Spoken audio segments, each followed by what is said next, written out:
Bonjour, nous sommes le mercredi 22 février 2023 et je vous propose la situation des cultures de cette semaine. En ce qui concerne les colzas, on observe une reprise de la végétation là avec les températures plus douces que l'on a actuellement. On observe une élongation de la tige principale, donc on rentre dans la période de risque des charançons. On observe, avec les températures plus douces, on observe l'arrivée des charançons.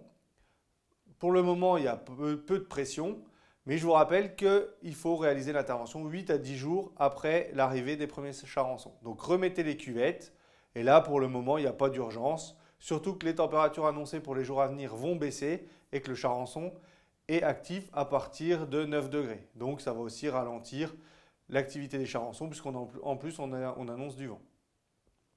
Si vous ne l'avez pas encore fait, réalisez votre pesée de biomasse, puisque là, avec la reprise de végétation, il est grand temps de le faire, pour pouvoir estimer au mieux les apports d'azote.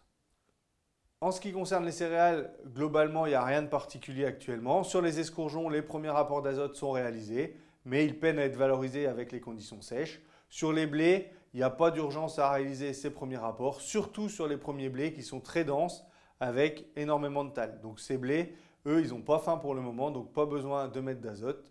Si vous voulez en mettre, pas plus de 40 unités, puisque sinon on va faire monter toutes ces talles, et là, on risque d'avoir de l'averse ou plus tard de l'échaudage.